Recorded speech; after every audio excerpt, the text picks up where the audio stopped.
Sakra. Riku. Sakra. Ne, tak tohle už fakt jako nedávám. Musíme chvátat, musíme utéct. Určitě jdem.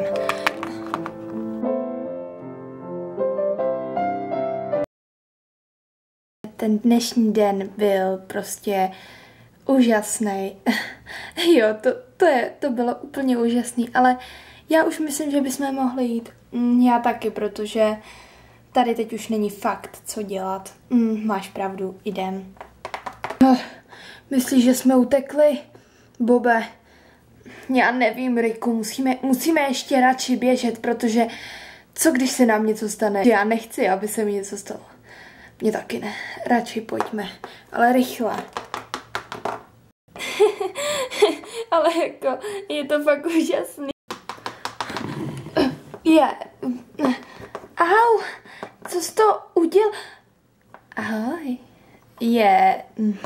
Promiň, ale já už musím běžet, tak čau. Riko, dělej. No, teď už běž. Promiňte. Promiňte, já jsem se jenom lekla. Tak naskle, ahoj. Ty byly dost divný, co? Ani mi o tom nepovídej. Chudák, viděla jsi to jeho oko? Viděla, no. Ježiši, co se mu asi tak mohlo stát? Nevím, ale radši půjdem. Ano. Já už jsem fakt unavená. Já taky, já si radši lehnu. Krystal? Ano? Jak jsme dneska viděli ty kluky? Já asi jsem se zamilovala. Já fakt nevím. Jo, mně taky tam ten opičák nepřipadal moc špatný, ale chudák s tím okem. No jo, to je pravda. Hele, nechtěla bys třeba sehnat na něj nějaký kontakt?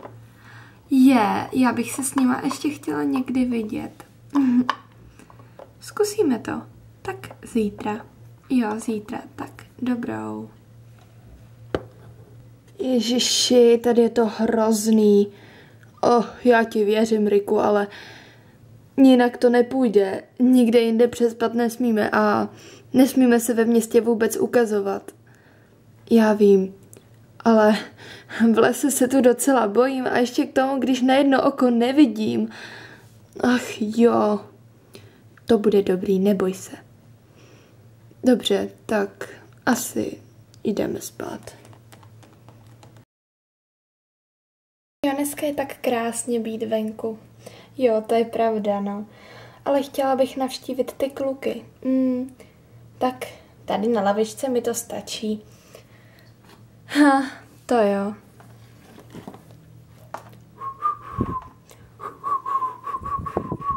Slyšíš to? Pískání. Kdo pak to může být? Ahoj, holky. Ahoj. Hele, zrovna jsme vás hledali. No, chtěli bychom se zeptat. Nechtěli byste třeba někam s náma ven? To jsem se zrovna chtěla taky vás zeptat. A kde je ten druhý? Rick?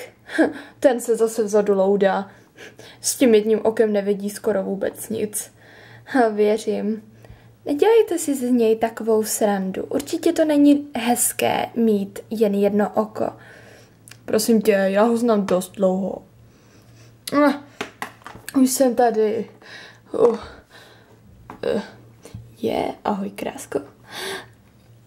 Ahoj. To je krásný, když mi takhle někdo osloví.